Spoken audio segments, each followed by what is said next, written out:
Lynn May never thought of herself as anyone special. That's just how she liked it. Growing up in a small seaside town with streets that smelled of salt and fish, she learned early that hard work and kindness mattered more than fancy things or important titles. Her parents owned a little seafood restaurant right by the harbor. It wasn't much to look at from the outside, just a weathered blue building with faded letters on the sign. But locals knew it served the freshest catch and the most delicious dishes for miles around. As a child, Lynn would wake up before the sun, helping her father pick out the best fish from the morning boats. "See how clear the eyes are?" he would tell her, holding up a silvery fish. "That's how you know it's fresh." By age 12, she could scale and clean fish faster than most adults. By 16, she knew every recipe in her mother's handwritten cookbook by heart. The restaurant kept the family comfortable but never wealthy. Lynn wore hand-me-downs from cousins and learned to mend her own clothes. When other kids at school showed off new toys or fancy sneakers, she never felt jealous. She had something better, the satisfaction of helping build something real with her own two hands. "Money comes and goes," her mother often said while counting the day's earnings at their small kitchen table. "But who you are stays forever." Lynn took those words to heart. She studied hard, earning a scholarship to college in the city. Even there, surrounded by students with expensive clothes and cars, she kept her simple ways. She worked part-time at a local restaurant to send money home and graduated at the top of her class. That's where she met Tao. He wasn't particularly handsome or smooth-talking like some of the other guys who tried to catch her attention. Instead, he was quiet, thoughtful, and wickedly smart. They first spoke at a campus technology fair where he was showing off a software program he'd created in his dorm room. "It's nothing special," he told her, pushing his glasses up nervously. "Just something I'm playing around with." But Lynn could tell it was something special. Just like she could tell when a fish was perfectly fresh. The way other students gathered around his little display table, the way professors nodded approvingly. Tao had talent. They started dating during their final year. Their idea of a perfect date wasn't dinner at fancy restaurants, but hiking to the top of the hill overlooking the city, sharing homemade dumplings Lynn had prepared that morning, or spending hours in the university library, sitting side by side working on their separate projects but somehow feeling completely connected. After graduation, Tao got an offer from a big tech company.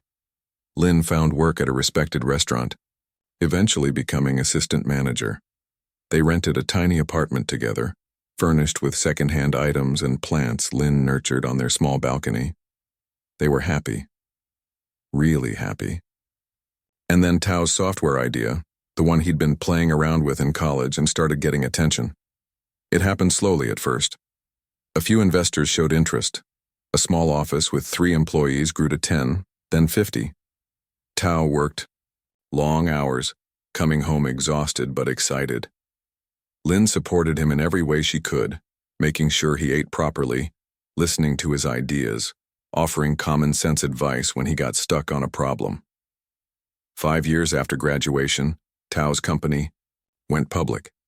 The numbers were staggering, beyond anything either of them had imagined possible. Overnight, they went from comfortable to wealthy.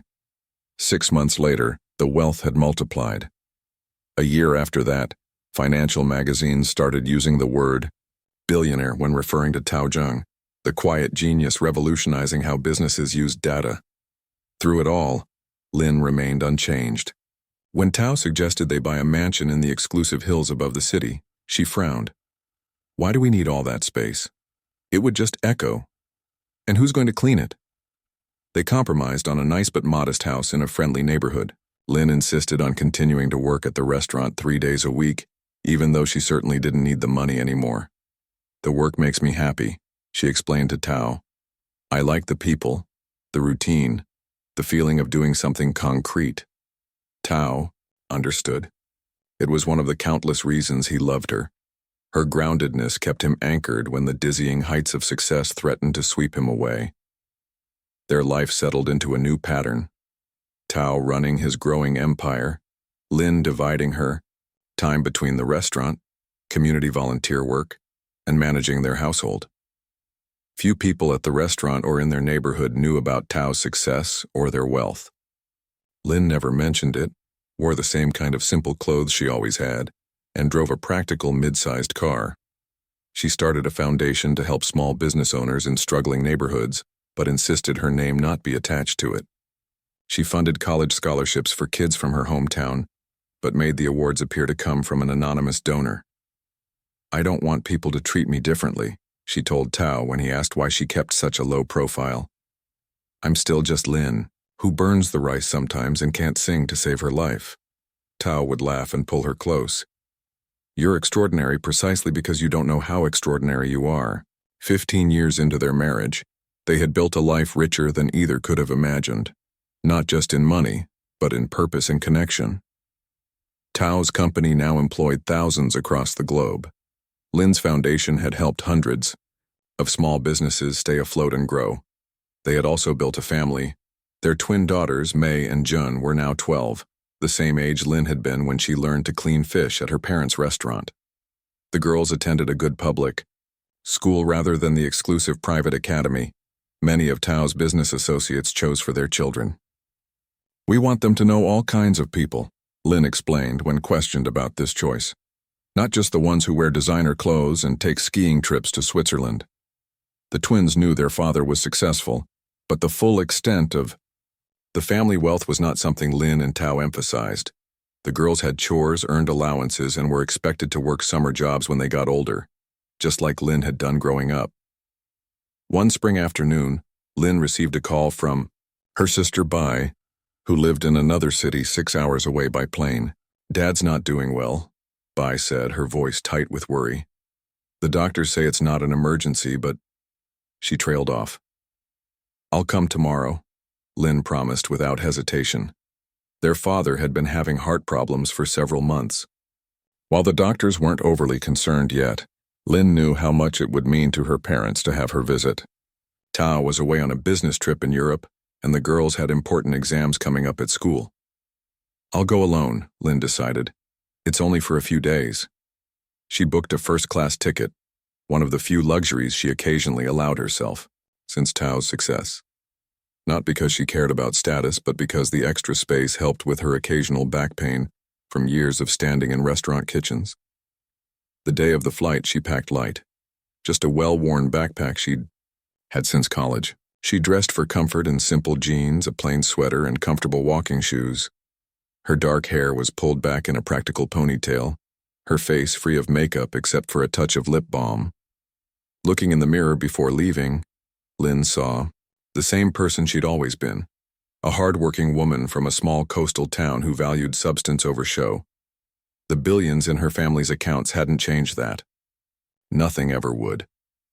She had no idea that this simple fact, her unchanged nature in the face of extraordinary wealth, was about to create a storm that would change not just her day, but the lives of several people she had yet to meet. Lynn arrived at the airport 2 hours early, just as her father had always taught her. "Better too early than too late," he would say about everything from fishing trips to business meetings.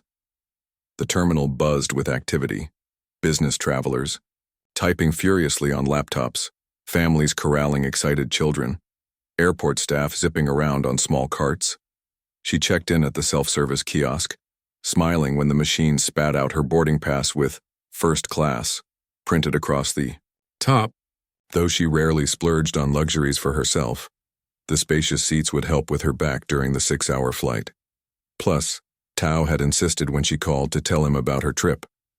"Please, take first class," he had said, his voice crackling slightly over the international connection. "You deserve it. And it would make me feel better knowing you're comfortable." Lynn found a quiet corner in the main terminal area and pulled out a book from her backpack, a well-loved paperback with dog-eared pages. She became so absorbed in the story that she almost missed the first boarding announcement. Gathering her few belongings, she made her way to the gate. The flight was leaving from gate A7, one of the farthest gates in the terminal. By the time Lynn arrived, slightly out of breath from the brisk walk, a line had already formed. A sleek electronic sign displayed, "Now boarding, first class and priority members." Lynn took her place at the back of the short line, fishing her boarding pass from her pocket. In front of her stood men in tailored business suits and women with designer handbags and elegant scarves. Lynn glanced down at her well-worn jeans and comfortable sneakers, feeling slightly out of place but not particularly bothered by it. As the line moved forward, she noticed the gate agent, a woman with perfectly styled blonde hair and a crisp uniform, eyeing each passenger carefully before scanning their boarding passes. The agent's name badge read, Valerie Porter. When it was Lynn's turn, she stepped forward with a friendly smile and handed over her boarding pass. "Good afternoon," she said. Valerie glanced at Lynn's boarding pass, then at Lynn herself, her gaze sweeping from Lynn's simple ponytail to her unbranded sneakers. A small frown appeared between her perfectly shaped eyebrows. "I'm sorry, but this line is for first-class passengers only," Valerie said, her voice carrying a note of practiced patience, as if speaking to someone who couldn't read signs properly. "Yes, I know," Lynn replied, pointing to the boarding pass. "I'm in seat 3A, first class." Valerie's frown deepened. She looked at the boarding pass again, then back at Lynn with undisguised skepticism. "This must be a mistake in our system," she said, her voice louder now. "First-class boarding is for our premium customers." She emphasized the word premium while giving Lynn another once-over. Lynn blinked, confused. "There's no mistake. I purchased a first-class ticket." By now, the passengers behind Lynn were shifting impatiently. Valerie pressed a button on her console, summoning another airline employee. A tall man with salt and pepper hair and a senior staff badge that read, Gregory Wilson, boarding supervisor, approached. "Is there a problem, Valerie?" he asked. "This woman is trying to board with the first-class group," Valerie explained, handing him Lynn's boarding pass. The way she said, "this woman," made Lynn feel as if she were some kind of criminal. Gregory examined the boarding pass, then looked at Lynn with the same dubious expression Valerie had worn. "Ma'am, did someone give you this boarding pass?" he asked. Lynn felt her cheeks grow warm. "No, I purchased this ticket myself, online, last week." Gregory and Valerie exchanged glances that spoke volumes. Lynn had seen that look before, at high-end stores when she browsed in her casual clothes, at fancy restaurants when she asked questions about the menu. It was a look that said, "You don't belong here." "Perhaps you're confused about what you purchased," Gregory suggested. "Economy boarding will begin in about 20 minutes. You're welcome to wait in the general seating area until then." Lynn took a deep breath, trying to keep her voice steady. "I'm not confused. I bought a first-class ticket. My boarding pass says seat 3A, first class." Another passenger, a man in an expensive-looking suit, cleared his throat loudly behind her. "Some of us have connections to make," he said pointedly. Gregory lowered his voice, leaning in closer to Lynn. "Look, I don't know how you got this boarding pass, but there's clearly been a mistake. First-class tickets for this flight cost over $3,000. Perhaps you selected the wrong option when booking." The implication was clear. Someone like her couldn't possibly afford such a ticket. Lynn felt a flash of indignation, not because they'd misjudged her financial situation, but because they'd judged her at all based on her appearance. "I know exactly what I purchased," Lynn said firmly. "I'd like to board now, please." Valerie's professionally pleasant expression had completely disappeared. "We can check your payment information to verify this," she said. "If there's been a mistake, you'll need to pay the difference or take an economy seat if available." "Fine," Lynn said, pulling out her ID and the credit card she'd used to book the flight. A black card with no limit that Tao had insisted she carry for emergencies. "Check whatever you need to check." Gregory took her ID and credit card, his eyebrows rising slightly at the exclusive card. He stepped away to his computer terminal and began typing. Meanwhile, Valerie continued processing other first-class passengers, who threw curious or judgmental glances at Lynn as they passed. Lynn stood to the side, her face burning with embarrassment. A few minutes later, Gregory returned, his demeanor subtly changed.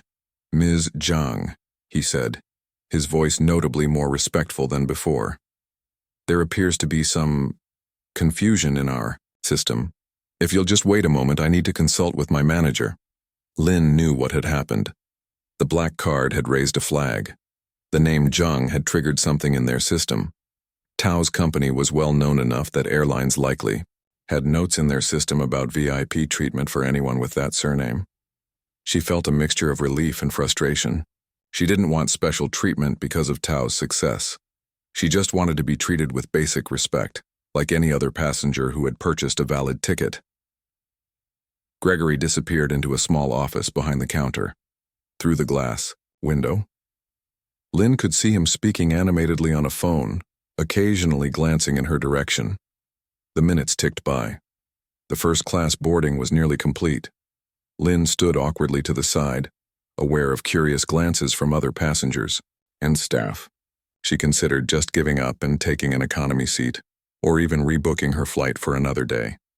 But then she thought of her father, waiting for her visit, and straightened her shoulders. No, she had purchased this ticket fairly. She had every right to be there. Gregory emerged from the office, his face now wearing an expression of forced pleasantness. "Ms. Zhang, I do apologize for the confusion. It seems there was a technical issue with our system." He didn't quite meet her eyes as he spoke. "If you'll follow me, I'll escort you to your seat personally." Lynn knew this was not standard procedure. She knew exactly what had happened. Someone higher up had recognized her last name and realized who she might be connected to. "That won't be necessary," she said quietly. "I can find my own way just like any other passenger," Gregory insisted. "Please, I must apologize for the inconvenience. It's the least we can do." As they walked down the jetway together, Gregory attempted small talk. "Do you travel often, Ms. Zhang? Perhaps to visit family?" Lynn gave minimal responses, not interested in suddenly being treated like royalty when moments before she had been treated like an intruder.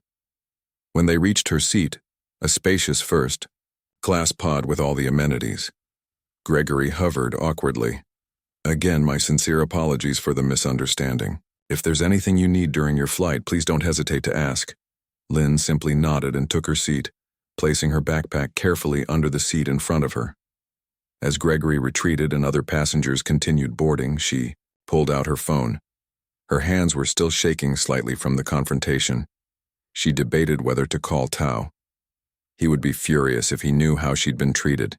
He would make calls, demand apologies, possibly even cause people to lose their jobs. Did she want that? The staff had been rude and judgmental, yes, but did they deserve to have their livelihoods threatened? Lynn stared out the window at the airport workers loading luggage into the plane's hold. They reminded her of the fishermen from her hometown, working hard at physically demanding jobs, probably not making nearly enough money for their efforts. She thought about what her mother would do in this situation. "Always look at the bigger picture," she would say. "Ask yourself what good can come from any bad thing." Lynn took a deep breath and made her decision. Lynn settled into her seat, still shaken by what had happened at the gate. A flight attendant approached with a warm smile that faded slightly when she noticed Lynn's casual appearance. "Can I get you something to drink before takeoff?" The attendant asked, her tone professional but noticeably cooler than how she'd greeted the businessman across the aisle. "Just water, please," Lynn replied quietly.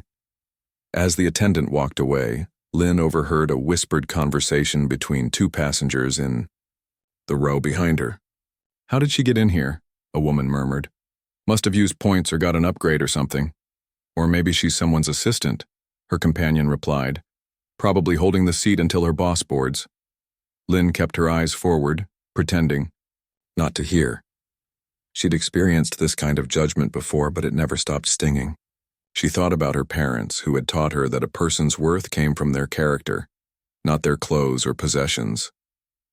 What would they think of how she'd been treated today? The water arrived without the small, warm towel or dish of mixed nuts that other first-class passengers received. Lynn noticed but said nothing. She sipped her water and tried to focus on her book, but the words blurred on the page. Her phone buzzed with a text from Tao. "Did you board okay? Love you." Lynn stared at the message, her thumb hovering over the keyboard. Should she tell him what happened? Tao was protective and would be furious. His anger, when roused, could be like a quiet storm, not loud or violent, but relentless. and powerful. Before she could decide, another flight attendant approached, an older woman with kind eyes and silver-streaked hair. Her name tag read Patricia. "Excuse me," Patricia said warmly. "I noticed you didn't get a pre-flight refreshment. Would you like something to eat, or perhaps a different beverage?" Lynn looked up, surprised by the genuine kindness in Patricia's voice, the first she'd experienced since arriving at the airport. "I'm fine with water, thank you," Lynn replied with a small smile.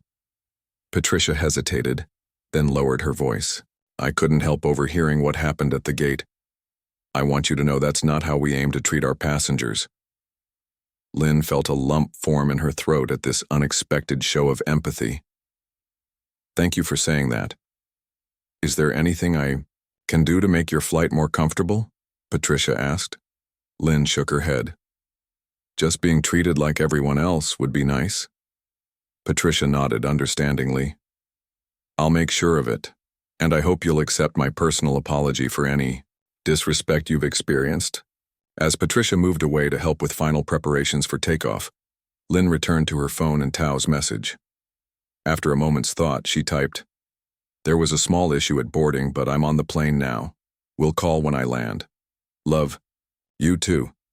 She put her phone in airplane mode just as the captain announced they were ready for departure.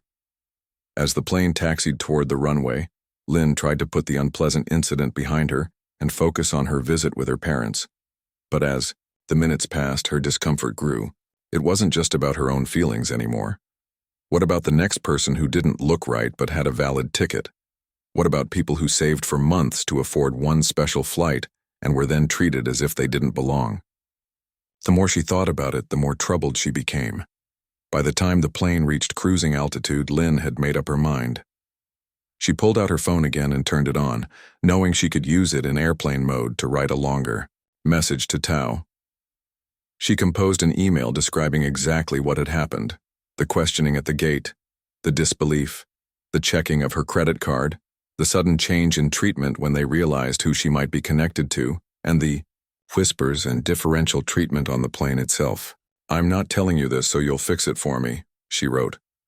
"I'm telling you because I need to share it with someone who will understand why it matters. This isn't about me being embarrassed. It's about a system that judges people based on appearances. What if I couldn't afford first class but had saved for years for a special trip? What if I didn't have a famous last name to make them suddenly care about how they treated me?" She saved the draft but didn't send it. She would think about it more before deciding what to do. As the flight progressed, Patricia made good on her promise. She checked on Lynn regularly, bringing fresh water without being asked and offering the same snacks and services other first-class passengers received. The other flight attendants followed Patricia's lead, and Lynn gradually began to relax. 2 hours into the flight, the captain announced they were experiencing some turbulence, and everyone should return to their seats and fasten their seatbelts. The plane began to bounce and shake. Some passengers looked nervous while others simply continued reading or working on laptops. Across the aisle, a young woman clutched the armrests, her knuckles white, eyes squeezed shut.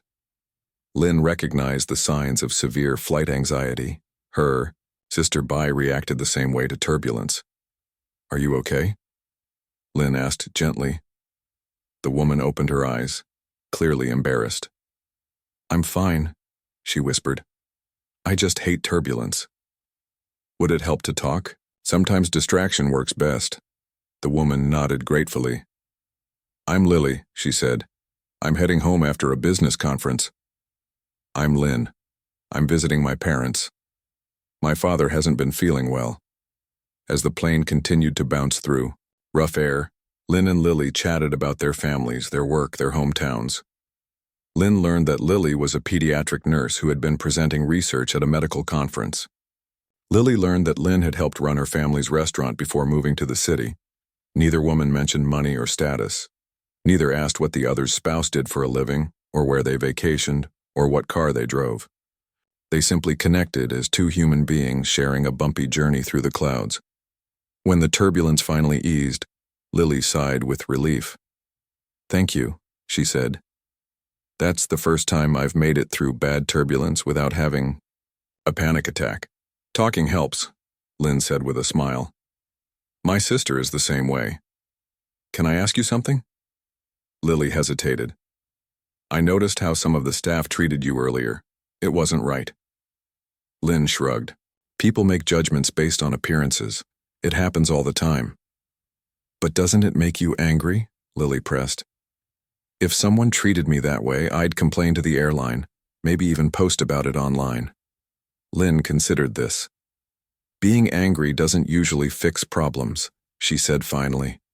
And public shaming might make people act better out of fear, not because they understand why what they did was wrong. Lily looked thoughtful. So what will you do? I'm still deciding, Lynn admitted. But whatever I do, I want it to help change things, not just punish people or make me feel better in the moment. Their conversation was interrupted by Patricia, who approached with lunch menus.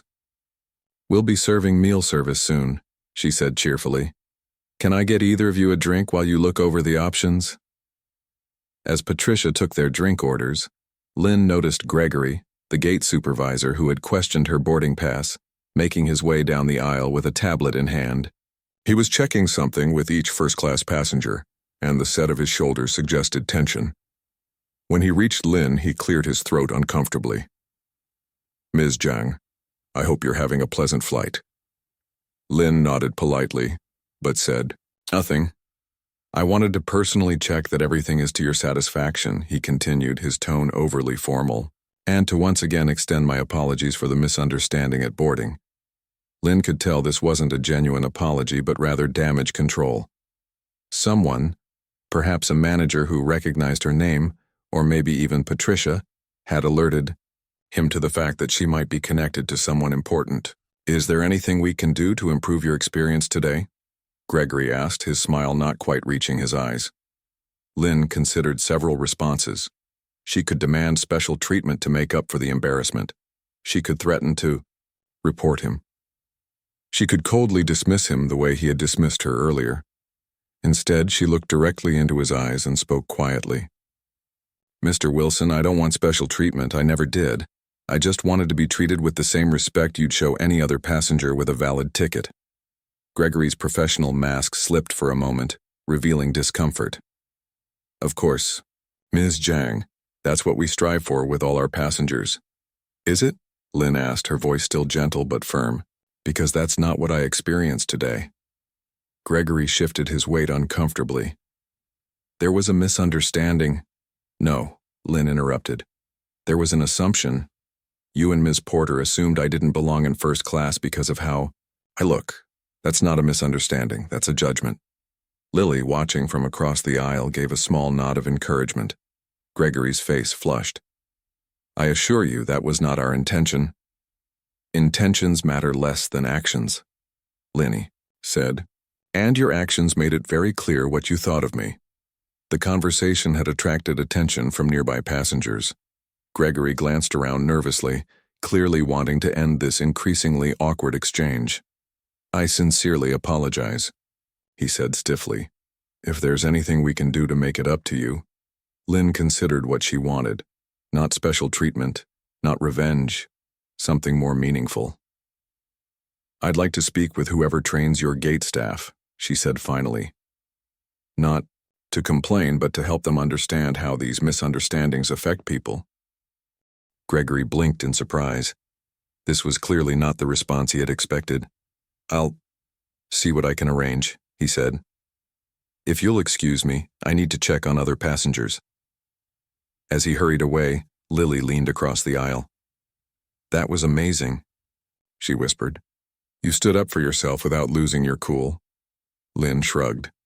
Getting angry wouldn't solve anything, but maybe talking to the right people might help change things, even a little bit. She turned back to the window, watching the clouds pass beneath the plane. She hadn't decided yet whether to send the email to Tao. Part of her wanted to handle this herself. Another part recognized that sometimes meaningful change required power, the kind of power her husband's name and position could provide. As the flight continued, Lynn turned the problem over in her mind, weighing options and potential outcomes. Whatever she decided, she knew one thing for certain.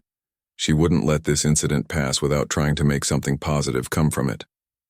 As the plane began its descent, Lynn finally made her decision.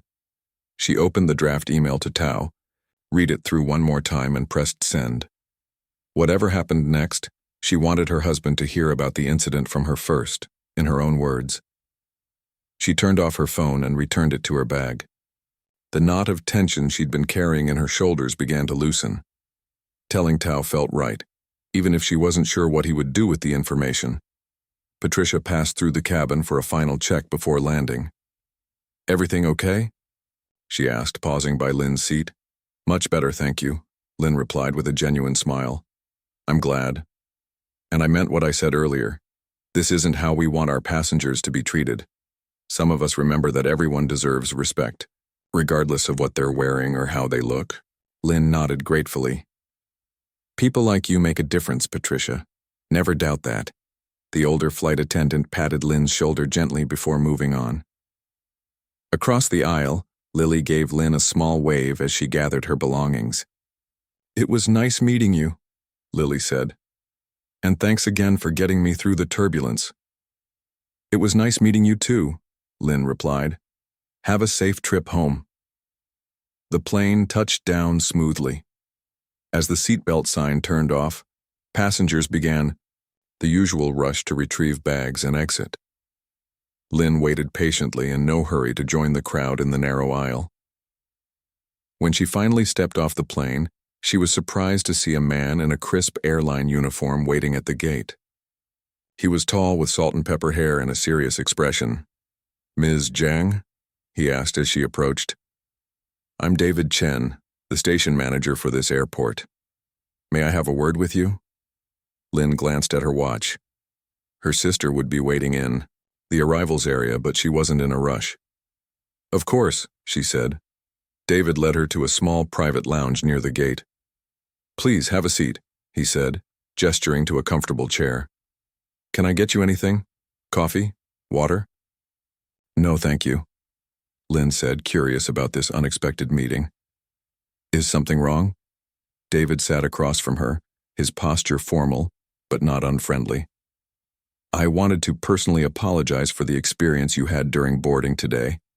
It's been brought to my attention that you were treated inappropriately by our staff." Lynn studied his face, trying to determine if this was genuine concern or more damage control. "Who told you about it?" "Several people, actually," David said. "Your husband called our corporate office and they contacted me immediately. But before that, one of our flight attendants, Patricia, had already filed a report about the incident." Lynn felt a rush of gratitude toward Patricia. The flight attendant had done more than just offer kind words. She'd taken action. "Your husband was quite concerned?" David continued carefully. Lynn could imagine. Tao rarely raised his voice, but when protecting those he loved, his quiet intensity could be more intimidating than shouting. "What did he say?" Lynn asked. David shifted slightly in his seat. "He expressed his disappointment in our service and requested a full investigation into the incident. He was particularly concerned about the pattern of behavior this might represent." Lynn nodded. That sounded like Tao, focused not just on her individual experience, but on the bigger picture. "I want you to know we're taking this very seriously," David continued. "This isn't the standard of service we aim to provide, and frankly, it goes against our company policies regarding customer treatment." "I appreciate that," Lynn said. "But I'm curious, would we be having this conversation if my husband hadn't called? If I were just an ordinary passenger without connections to someone important?" David hesitated, then answered honestly. "Truthfully, we'd still investigate any complaint, but it might not have received the same immediate attention. I'm not proud of that, but it's reality." Lynn appreciated his honesty. "That's exactly the problem, isn't it? Not everyone has someone who can make that call. Not everyone has a name that gets attention." "You're right," David acknowledged, "and it's something we need to address more effectively in our training and our culture." "That's actually what I wanted to talk about," Lynn said, leaning forward slightly. "More than an apology, I'd like to know what you're going to do to prevent this from happening to someone else." David looked thoughtful. We have anti-discrimination policies and training, but clearly they're not as effective as they should be. What would you suggest? Lynn hadn't expected to be asked for her opinion. She took a moment to gather her thoughts. Training that focuses on specific rules doesn't change how people think, she said finally. People need to understand the impact of their actions, not just be told what they can and cannot do. David nodded. Go on. Maybe what your staff needs is to hear real stories from real passengers who've been judged or dismissed based on appearances. Not as complaints, but as learning opportunities. As Lynn spoke, a plan began to form in her mind. What if you created a program where passengers who've had these experiences could share their stories with your staff? Not to shame them, but to help them understand. David looked intrigued. That's actually an interesting idea. Personal stories often have more impact than policy manuals. Exactly, Lynn said, warming to the concept. And it wouldn't just be about first class or business class. It would be about any situation where a passenger was judged based on how they looked rather than how they behaved. I'd need to run this up the chain, David said. But I think there's real potential here. Would you be willing to be part of such a program? To share your experience as one of our first stories? Lynn hadn't expected this turn in the conversation.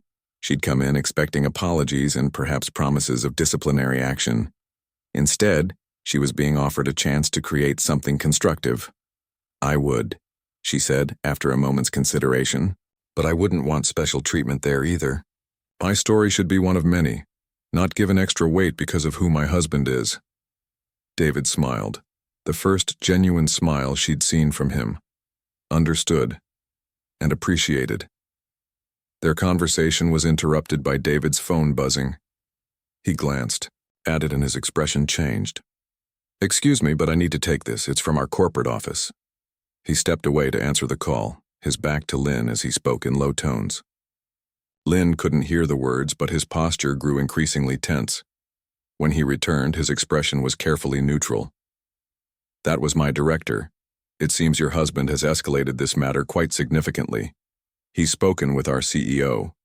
Lynn felt a mixture of emotions, appreciation for Tao's support, but concern about how far this might go. What does that mean? It means this has become a high-priority issue, David said. They're sending a vice president from corporate headquarters to meet with you tomorrow, and... He paused, seeming uncomfortable with what he needed to say next. They're reviewing the employment status of the staff involved in the incident. Lynn's stomach dropped. They're considering firing them? Valerie and Gregory? David nodded. That appears to be on the table, yes. Lynn thought about the gate agents. Yes, they had been judgmental and dismissive. Yes, they had treated her poorly. But did they deserve to lose their jobs? Especially when the problem seemed more systemic than individual? That's not what I want, she said firmly. Firing a few employees won't fix the underlying issue. It just makes them scapegoats for a bigger problem. David looked both surprised and relieved. I can communicate that to my superiors if you'd like, but I can't promise it will change their decision. Once something reaches this level, Lynn understood. Once powerful people like CEOs and billionaires got involved, the situation took on a momentum of its own. Individual wishes, even those of the person at the center of the incident, could get lost in corporate damage control. She glanced at her watch again.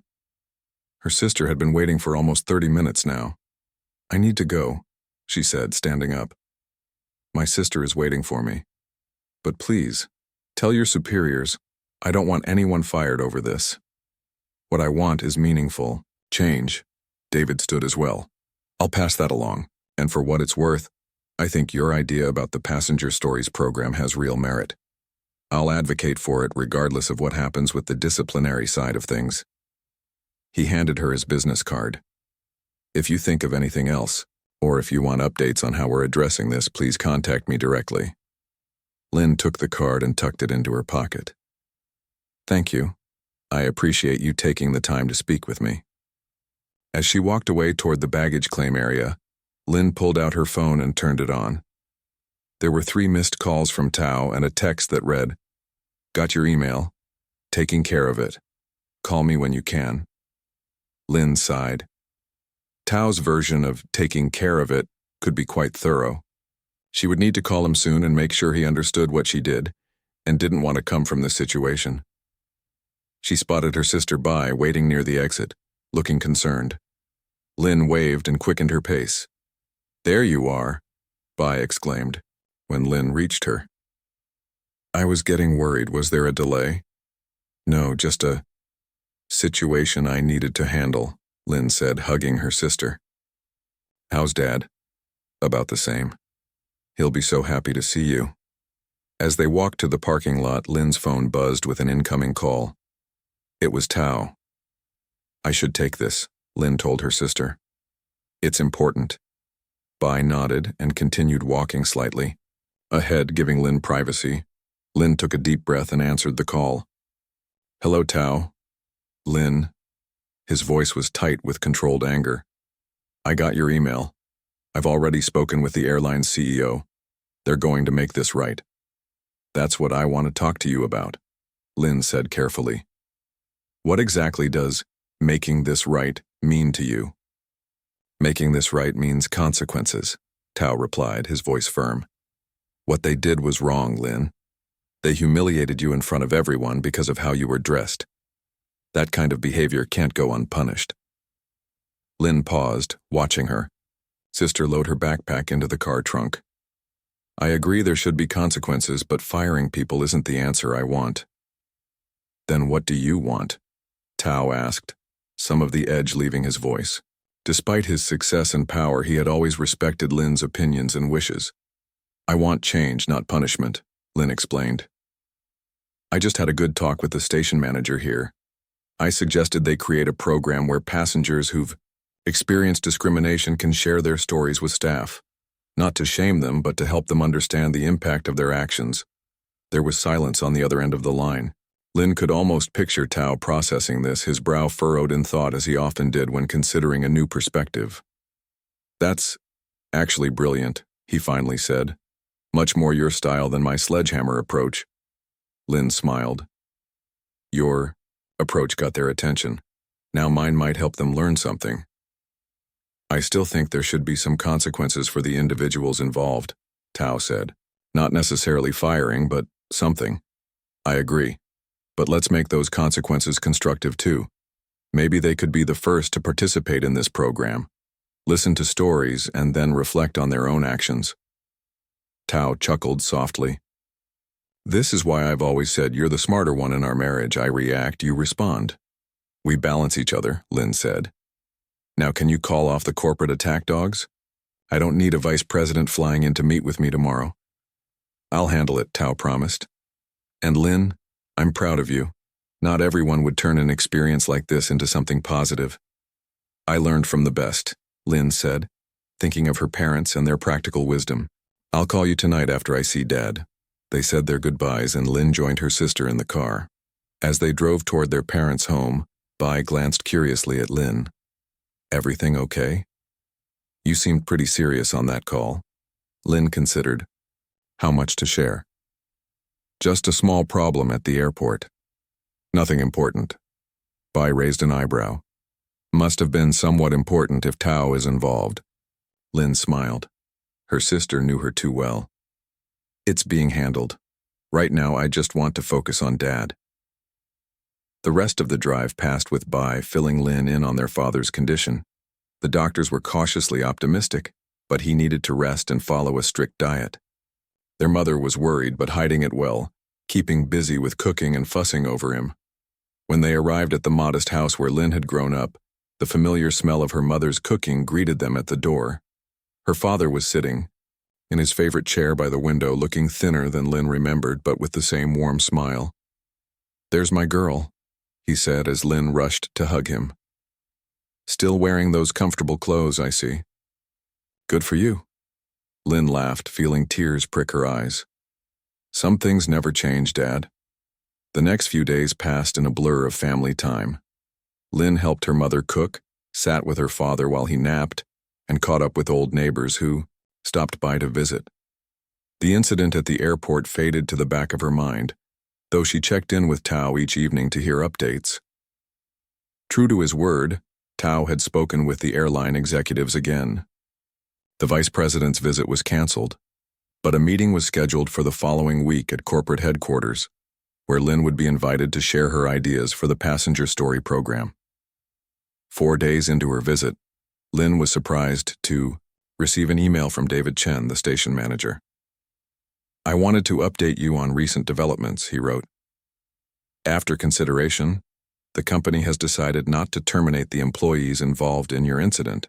Instead, they're being reassigned to customer service retraining, which will include sensitivity and anti-bias education. More importantly, your suggestion about a passenger story program has been approved for development as a pilot project. If you're still willing to participate, we would value your input and perspective." Lynn read the email twice, a smile growing on her face. She typed a quick response. "I'm glad to hear about both decisions. Yes, I would be happy to participate in developing the program." She showed the email to her father, who had been curious about her airport situation after overhearing bits of her phone conversations with Tao. "That's my Lynn," he said proudly after reading it. "Always finding the teaching moment, just like your mother." "I learned from watching both of you," Lynn replied. "Remember how you handled Mr. Wong when he tried to cheat you on the fish prices?" Her father chuckled. "Instead of arguing, I invited him to come see how hard the fishermen worked, before dawn each day. After one morning on the boats, he never tried to haggle unfairly again." "Exactly," Lynn said. "You showed him reality instead of just telling him he was wrong." On the morning of her return flight, Lynn felt a mix of emotions.